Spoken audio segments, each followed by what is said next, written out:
Okay, well, good morning. Thank you for joining us today. I'm Kyle Smith, your moderator. I'm from Intertech. And then your presenter today is Jeff Hammond of Geo-Flo. So today is actually our second part of this webinar series. On April 6th, we did a recording session on the overview of HydroConnect that will be available at our YouTube channel and that you can see there on the screen. Today we're doing a buffer tank selection and controls, and then on May 4th, at the same time, same place, we'll do a pump selection and pressure drop calculations. So get the most out of today's webinar. Take notes, ask questions there on the right-hand side of your screen in the control panel of the GoToWebinar area. And we can collect those and answer those at the end. And then research and review during the presentation or after. So with that, I'm going to go ahead and give it over to Jeff, and so he can get started today. Well, good morning. I appreciate everybody's time this morning. We'll be doing a HydroConnect Part 2 seminar today, and this seminar is tank sizing and wiring. So we'll take a look at the buffer tank sizing for heat pumps, as well as some wiring diagrams for the various control options. So we'll start out with tank sizing. And the tank sizing formula that's used on the Geo-Flo online calculator is from the Modern Hydronics book by John Siegenthaler. There are several items here that are important with the sizing. We have minimum heat pump runtime. That's always important to make sure we get enough runtime on the heat pump. Usually it takes 2 or 3 minutes even for the heat pump capacity to come up to speed. So we want to make sure we're getting good heat pump runtime. We want the highest heat pump capacity considered when we're looking at a buffer tank. We really don't even need a buffer tank if we're at design conditions, because the heat pump is running most of the time, and the load on the house is high enough that it's actually going all to the various hydronic zones. But it's when the heat pump capacity is highest and when we have the lowest requirement from the house that we need that buffer tank. So that's the next part here, the heat of extraction from the tank. How much is being pulled from the tank in heating, or how much is being rejected in cooling to the tank? That's really comes into play as well. And finally, the temperature difference of the controller determines how long that heat pump needs to run before it turns off. So all of those are wrapped up into this formula. You could certainly do that by hand, but the online calculator just saves a lot of time. Like any calculator, it saves you from having to crank through that formula, and it lets you play some what-if scenarios so you can look at different sizing. All right, so when you go to the Geo-Flo website, it's GEO-FLO, just like the logo in the lower left-hand corner. And there's a design calculators link. When you go to the calculators, you'll find hydronic calculators. It's circled in red on this screen. And then when you click on hydronic calculators, you'll see a buffer tank calculator. There are also some other calculators available for pump sizing, for the load side of the heat pump, pressure drop for radiant flow or fan coil applications, and also an expansion tank calculator. But today we're going to the buffer tank calculator, the one circled in red. So when we get to that calculator, you'll find the 4 inputs that we just spoke about in the formula on the previous slide. So here's the minimum runtime, the heat pump capacity at the lowest stage, the maximum capacity, our heat of extraction from the tank, and our delta T. And I'll go through each one of these inputs in the next few slides. If you have any questions, make a note, and I'll answer those questions at the end of the seminar. So first off, let's talk about minimum runtime. Typically, that's 5 minutes is what's suggested, unless there's something that changes specific to that particular heat pump. But 5 minutes is fairly typical. If we go with 10 minutes, a longer runtime is better as far as the heat pump running as much as it can, but it doubles the tank size. So we want to have a good happy medium where the heat pump is running long enough and our buffer tank is sized appropriately, versus longer runtime, which doesn't hurt anything, but it certainly increases that tank size considerably. Now, less runtime could cause the tank sizing to be too small, so we generally don't want to go below 5 minutes. That's going to have a smaller tank, but we could have short cycling. As far as the heat pump controls, most heat pumps in the market, all the Intertech water-to-water units have an anti-short cycle timer, so it is going to prevent that compressor from short cycling anyway. It doesn't give it a minimum run time, but it gives it a minimum off time, so it doesn't restart again before that anti-short cycle timer is completed. And really, this is shoulder season. As I mentioned earlier, it's for the maximum heat pump capacity and the minimum building load. That's the spring and the fall. We really don't have an issue with buffer tank sizing when we're at design conditions, because the load of the house is high and the heat pump capacity in the middle of the winter is at its lowest because loop temperatures are the coldest. So it's not really an issue when we're at design conditions. It's those shoulder seasons, spring and fall. And what can occur without a buffer tank is we could have a heat pump flow rate, say it's a 5-ton unit that needs 15 gallons a minute. So we need that flow rate, but we may only have one zone calling, say it's a radiant floor zone, and it might only need 1 or 2 gallons per minute. So there's a pretty big discrepancy in the minimum heat pump flow versus what the floor might need. And that buffer tank allows us to have different flow rates on both sides. We can have one flow rate on the buffer tank side for the radiant floor or fan coils, and a flow rate that's going to be appropriate for the heat pump, so we don't create any refrigeration circuit problems. So that minimum runtime has a big effect on making sure the heat pump refrigeration circuit is working properly. All right, then we look at heat pump capacity. And this is going to be our worst case scenario. So when we have that shoulder season and the outdoor temperature is mild, most likely the ground loop temperature is going to be mild. With the mild ground loop temperature, the heat pump is going to be at its highest capacity. So that's where we have to watch for short cycling. Now, one nice thing about a lot of the Intertech product is that they're two-stage compressors. And if we use part load on a two-stage heat pump, we need a smaller buffer tank. So that's a big advantage with a two-stage heat pump. In this case, I use an example here of a single speed, so we can look at worst case scenario. So I've entered 89,000, and I'll show you the heat pump capacity data here on the next slide. So this capacity, again, is the largest capacity that we have to deal with. That's going to be spring and fall. When the loop temperature is not that cold, the heat pump capacity is going to be highest. All right, then this is where I pulled that number from. This is an Intertech 7-ton water-to-water unit. It's WSO84 single speed, and you can see here from the catalog, I'm using 50-degree entering source temperature. That would be that typical spring, fall type temperature when we're not at our maximum heating load required. And so this heat pump at 50-degree water and 20 gallons per minute has a capacity of about 89,000. So that's why I keyed in that number earlier.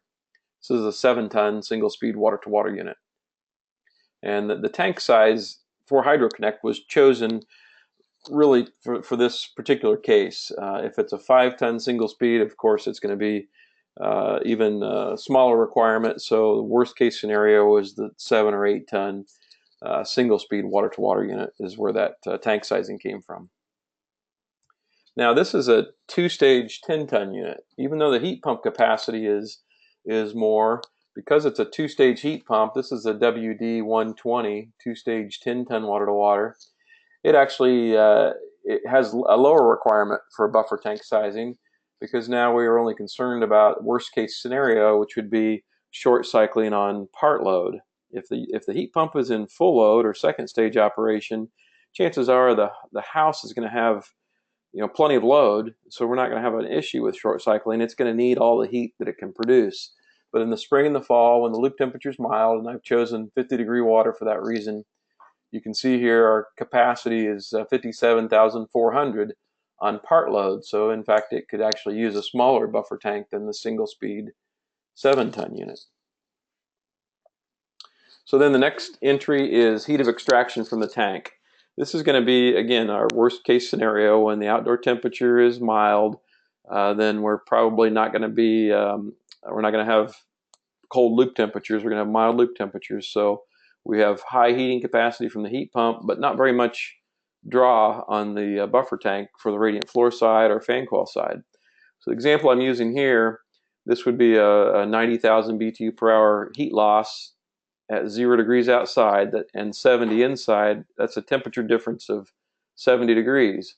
If I wanted to look at a milder condition, I could take that heat loss and divide it by my temperature difference, which gives me the BTUs per hour for each degree, and then multiply it by my new outdoor temperature. In this case, I'm looking at 35 degrees outside.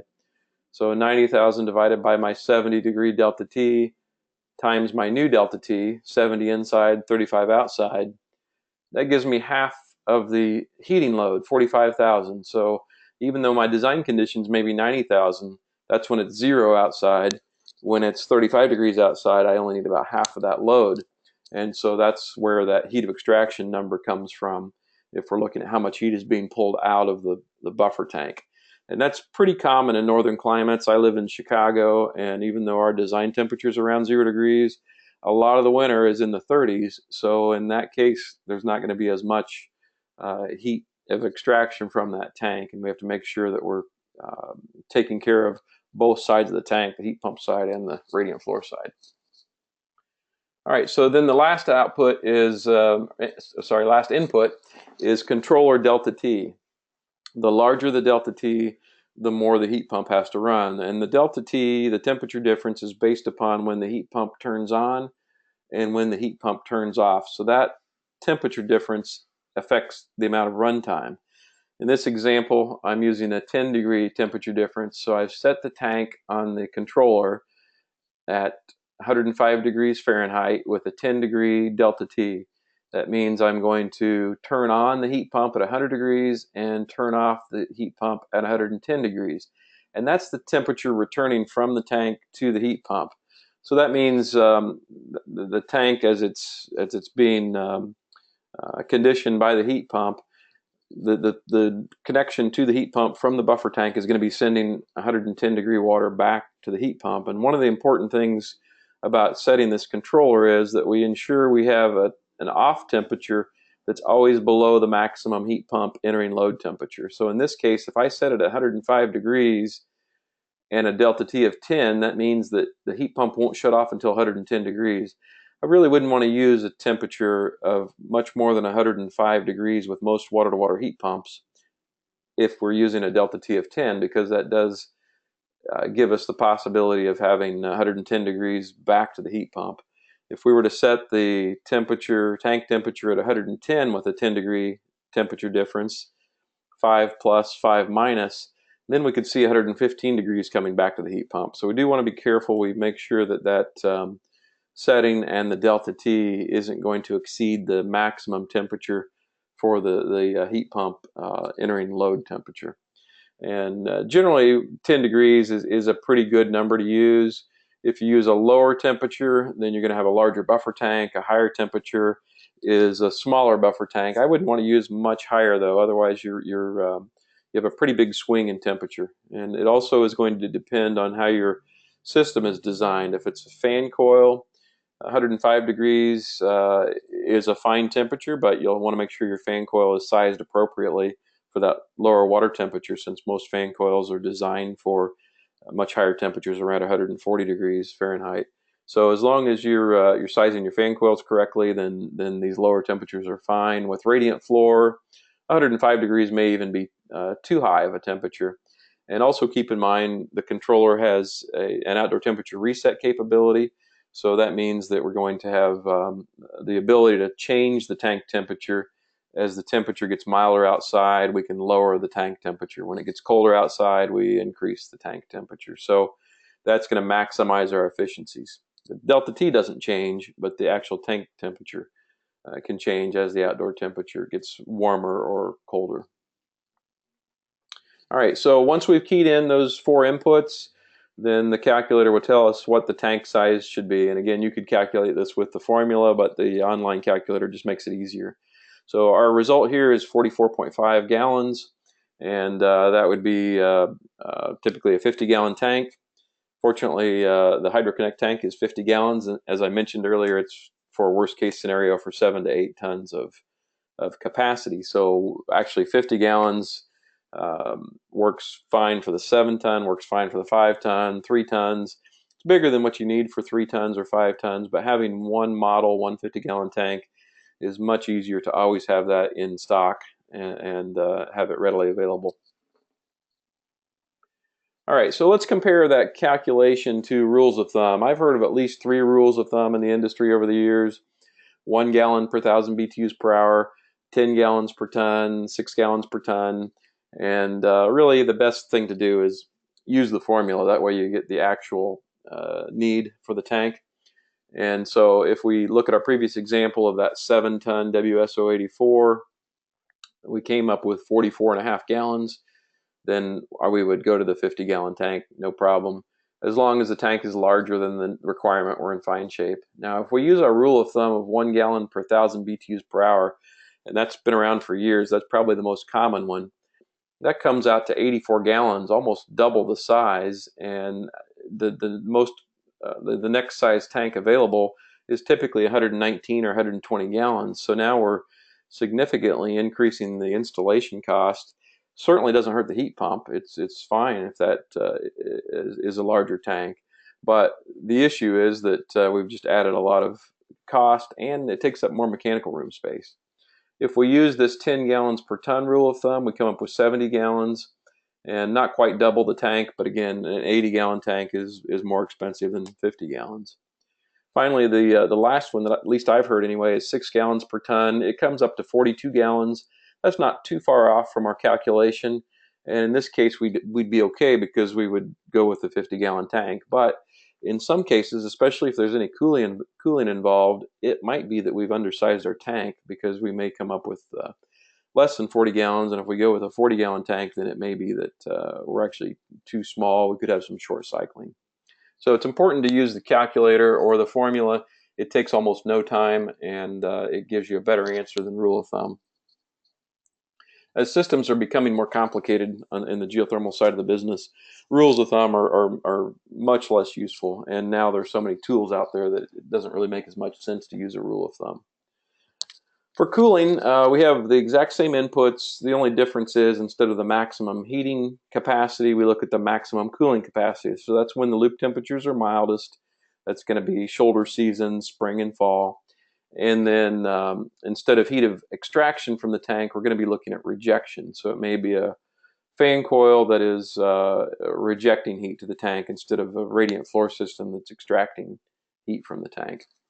And then the calculator will use the higher of the 2 capacities. So it does one calculation for heating, one calculation for cooling, and it picks the larger of the 2. So that's your final tank size. Hopefully that gives you a good understanding of tank sizing. It's pretty straightforward and certainly easy to use with the calculators that are online. Let's move into some wiring discussion next. The HydroConnect controls you saw in the first webinar include a Taco zone board, an HBX Eco 550 tank controller, and then various relays and a wiring harness connecting to these terminals here at the bottom.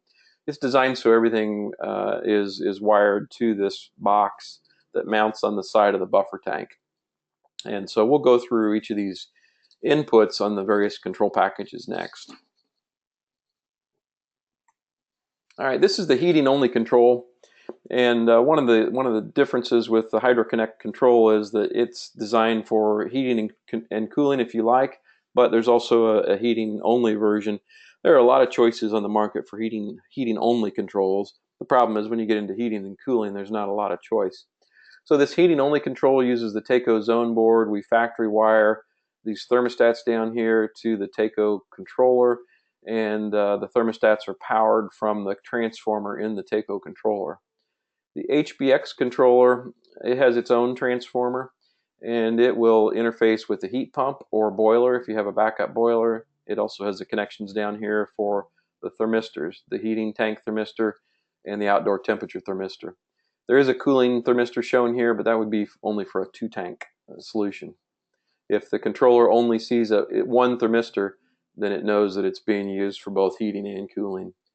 Now we factory install this jumper right here. It's on the terminals 1 and 2 on the HBX controller. That gives the controller a constant heating demand. We do that so that whenever there's whenever the tank needs to be conditioned, the controller will bring on the heat pump to condition that tank. And then you'll want to set the temperatures on the controller for warm weather shutdown, so that if the temperature outside is not requiring any heating, even though there's a demand here with the jumper, it will stop conditioning that tank.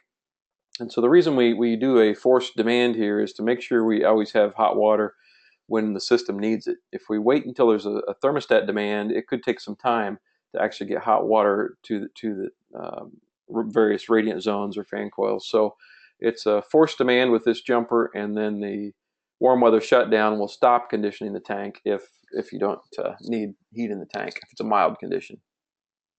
When we go to the heating and cooling controls, the controls get a little bit more complicated. And here's where the relays and the wiring harnesses really come into play, because most of the zone panels out there are really not designed for cooling. So we're using this Takeo zone board, which is really a great product, but it's not a cooling type product. These relays take that into consideration and make the zone panel work for both heating and cooling. So the key is we have one thermostat connected to zone 1, which is our master thermostat. That's going to determine whether the tank is in heating or cooling, and it needs to be a heat pump thermostat, zone 1. So you can see the O terminal right here. That O terminal is our reversing valve connection, and if the thermostat's in cooling, the tank is going to be in cooling. If the thermostat's in heating, the tank's in heating. And we're doing the same thing as I mentioned earlier. Our tank demand is right here, so we're forcing the demand with these two wires in heating and these two wires in cooling. If the thermostat's in heating, then we get a jumper on the first two terminals on the controller. If the thermostat's in cooling, this relay logic changes, and we get a demand for chilled water on the terminals 3 and 4. And again, warm weather shutdown or cold weather shutdown will stop conditioning the tank if the outdoor temperature is mild enough. So that's the logic there. The other zones are either heating or cooling. The first zone has to be a heat pump thermostat. So on these other zones, notice this dashed line. The connections are split. Zones 1 through 3 are powered off of 24 volts for one transformer if it's zone valves, and zones 4 through 6 are powered off the second transformer, again if it's zone valves. Now if the zone panel is controlling pumps, it only has one transformer, but the relay logic here still splits those two signals. So in other words, we still have a separate 24 volt control for zones 1 through 3 and zones 4 through 5.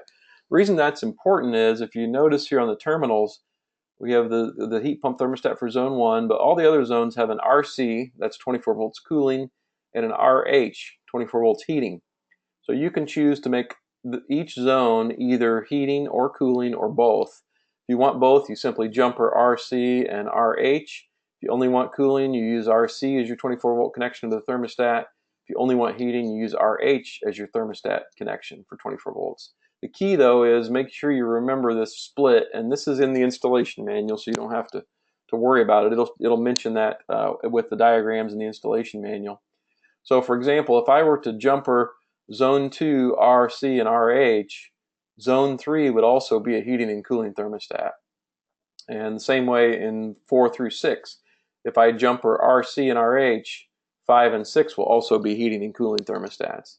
And sometimes what we have happen is if we need heating and cooling in a fan coil in zone 2, we'll jumper these two, but maybe I have 3 radiant zones that are heating only. So I might jumper zone 2, giving that zone 2 a heating cooling capability, but then I'll skip zone 3 because I don't want heating and cooling, and I'll connect my 3 radiant zones to 4, 5, and 6, but I'll just use terminal RH. That way these thermostats in 4 through 6 are inactive in cooling, but I have zones 1 and 2 that are active for both heating and cooling. So you'll want to look at the diagram as you have your application a little bit more defined to decide how you want to handle that. So this is the heating and cooling zone. up to 6 zones. And we do have to be careful with transformer isolation with this panel. This is the most flexible panel, the heating and cooling panel, but it's also the one that could require an upgrade to your transformer. As we add more and more fan coils, now we have the VA draw for the panel itself, but also the fan coils. And there's an appendix in the manual. It's Appendix A, and that goes through how to determine whether you need to upgrade that transformer. So make sure you do look at that if you're using fan coils on this heating and cooling panel. You could also use isolation relays. Depending on how many fan coils there are, it could take an awful lot of relays. So that's one thing that is an option depending upon your application. That's all outlined in the installation manual. All right, there's another heating and cooling panel that's designed for 1 fan coil for cooling and up to 5 radiant heating zones. Now this is certainly the easiest for installation, but it's the most limiting because it does force the design into a system that just has the 1 cooling zone and 5 heating zones. But it has complete transformer isolation. So if you think about all the transformers involved, we have a transformer in the TACO zone board, there's a transformer in the HBX controller, a transformer in the heat pump, a transformer in the fan coil, a transformer in the boiler. So this is complete transformer isolation. And the limiting factor here is zone 1 is your heat pump thermostat, and it controls your fan coil and cooling. So the thermostat on the wall for zone 1 will tell the system what the mode is, heating or cooling, so it knows whether to condition the tank for hot water or chilled water. And it also controls the whole house fan coil. So typically we'd have a ducted system for cooling for that zone that would condition the whole house and cooling. And then the other 5 zones, zones 2 through 6, those would be heating only zones, and those could be 5 radiant zones. They would be inactive in cooling, and the fan coil would be inactive in heating. So this again is the simplest from an installation standpoint, but the most limited from an application standpoint. So you have to decide what makes the most sense. So that's the low voltage connections. Let's look at high voltage. The HBX controller has a high voltage connection that will power the controller. There's a transformer inside the controller, and so it needs a 15 amp breaker to the HBX controller. The TACO zone controller, there are 2 different models. The one shown here is for pumps, and so it needs a 20 amp breaker if you're using pumps. Here's our connection to the high voltage, and then it switches that high voltage to turn on any of these 6 pumps depending on how many zones you have. So it gets powered from the 120 volt connection here, and will turn on and off those pumps. If you're using a variable speed pump for your fan coils or your radiant floor, then the TACO zone panel will simply turn on and off zone valves instead of pumps, and it has a lower draw. The field connections here for high voltage are shown on the left-hand side, but it only draws about 3 amps max. So you could use one 20 amp breaker, in fact, for the HBX controller and the TACO controller. You could power both of those off of one breaker. And it already is fused. You can see here the 5 amp fuses. So both of those controllers could be powered from one breaker if you're using zone valves. Zone valves are a nice way to go if you're using a radiant floor. In that case, the variable speed pump speeds up and slows down based on how many zone valves are open. And that's shown on the next slide here. These are the connections to the zone valves. These are 24 volt zone valves. They can be 2-wire, 3-wire, or 4-wire zone valves, depending on which way you want to go there. And there's a really nice feature on this panel. It has a pump in switch connection. So if any of the 6 zones are calling, it will close that contact, and it tells the variable speed pump then to start running. And so we typically would use differential pressure or constant pressure mode is what Grundfos calls it. So when the Grundfos pump receives an enable signal, it turns on the pump, and it starts looking for valves that are open or closed based on the differential pressure setting. Now you could also use this same connection here for a Magna Geo variable speed circulator. It's a smaller pump that could be operated in delta T mode. So it's going to depend on the size of your radiant zones or your fan coil zones, whether you'd use a Magna 3 like in the picture here, or whether you might use a smaller magnet Geo pump in delta T mode. Either one is appropriate, certainly.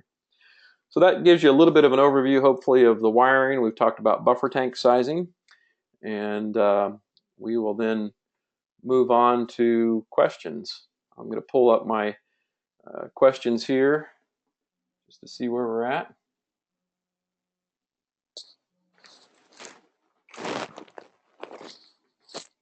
Okay, do we have any questions about either tank sizing or wiring or any application questions in general? You can type in your questions, they'll show up on my screen, and then I'll be happy to address those questions. Well, in the meantime, Jeff, I do have a couple of points I'd like to make, and that gives everybody some time to type in some questions. But if anybody's interested in talking one-on-one about an upcoming project, please contact us, contact our inside sales department via email that you can see on the screen, or via phone at 618-664-9010. And then we also have a design service team that's absolutely free. So please let us help with any projects that you guys have available now or in the future. And then this webinar is being recorded, so it'll be available on our YouTube channel that you can see on the link on the screen there, YouTube, the Intertech MFG channel. And then we have join our next upcoming webinar that is May 4th, and we'll be covering, that'll be the last of the series. So Jeff, it looks like we have a question here, and I'll hand it back over to you. Okay, thanks, Kyle. Yeah, our first question is there an IOM online? Yes, there is. If you go to the Geo-Flo website, geo-flo.com, and click on the literature section, there's a section on the website that's labeled IOMs, and you can download that manual. It's an IOM, it's an installation operating maintenance manual, but it's also an application manual, so it shows the diagrams that I just went through, some piping diagrams, and so forth. And we have another question here. Do you have overall diagrams that pull together the fan coil, pumps, etc., that also tie in the wiring?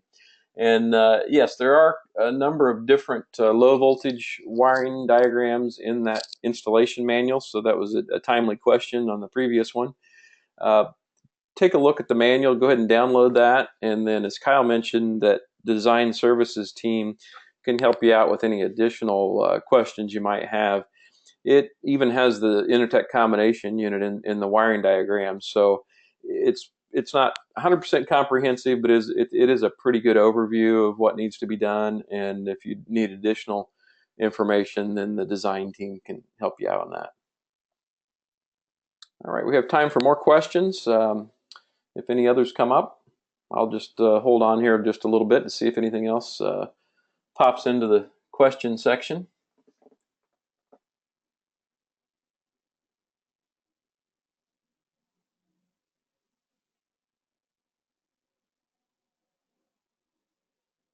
Okay, here we go. We have a couple more questions. Would you really want to run 110 degree water in the spring and the fall, or lower for more efficiency? Yeah, that's a good question. The controller actually allows us to have outdoor temperature reset. So we really would only see that 110 degree water at design conditions. And that's one of the really nice features of that HBX controller. There's an outdoor temperature sensor, so it's always looking at the outdoor temperature compared to your settings. And then it will adjust the water temperature based upon outdoor temperature. What's really nice about that is the heat pump efficiency, the COP, increases pretty dramatically when you go from 110 degrees even to 100 degrees, and certainly by the time you get to 90 degrees, the COP you could gain a point and a half. It might be 4 or 5 COP pretty easily just by changing that water temperature. So that's a really good point to make. All right, the next question, do we need to register to use the calculators? Actually, you do, but it's only going to ask for your email, and you can create your own password. So when you go to the Geo-Flo website, click on the Design Calculators link on the right-hand side, and then there's a link that will say Create New Account, When you create the new account, it's going to ask for your name, your email address, and a password, and then it will send you an activation link. Now, the one thing I have noticed, if your email is very tight security, it might end up in your junk mail or your spam folder, so check that out if you haven't received your activation link within 10 minutes or so. If for some reason you can't get that activation link, we can manually activate your account. There are some email servers I've noticed that just aren't going to let any email through that's a new email address. So we can handle that. We can certainly manually activate that. Okay, next question. Should you use 70 degrees for the delta T, or should you subtract the ambient heat from the people and other electrical and other heat sources first? Well, I think what you're asking there is what is the true heat loss of the space, and I agree with you. When you're sizing a heat pump, you definitely want to consider the internal gains, and I know the Intertech software GeoAnalyst takes that into consideration. So that 90,000 BTU per hour load that I showed as an example, that's really going to be used in GeoAnalyst first, and that will pick your heat pump. So you wouldn't necessarily size the heat pump off of that 90,000. When you use GeoAnalyst, it's going to take into account internal gains as well as the building envelope and so forth. And so you'll end up looking at the bin hours, the run hours over the year, the loop temperatures and so forth, and you'll pick the heat pump. The 90,000 that's used in the buffer tank calculator, that's actually a little bit different number. That number is used for just determining how much heat is being pulled out of the tank. So even though that might not be the true number we use for heat pump sizing, it's a pretty good number to get us a percentage. So we're not actually using the 90,000, we're using the percentage, and that's all we really need for the buffer tank calculator. So that's a good question. Wouldn't be used for heat pump sizing. It's used just to get the percentage for the actual heat of extraction from that tank. Hopefully that makes sense. Okay. Excellent questions. I'm around as long as you guys are available. I can talk about this stuff all day, so it's truly a matter of how many questions you have. I'm going to wait around for a little while here.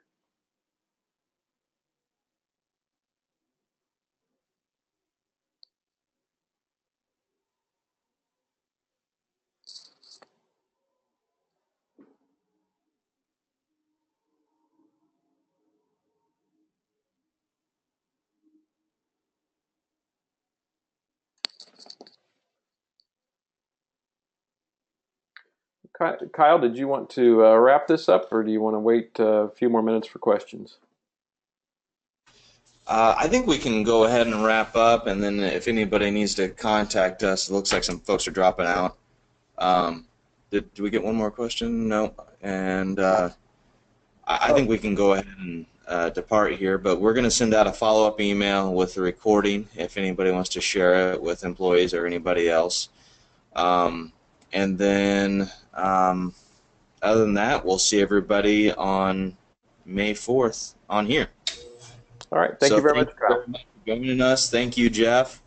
Thank you for your time. And again, we'll see everybody on the 4th.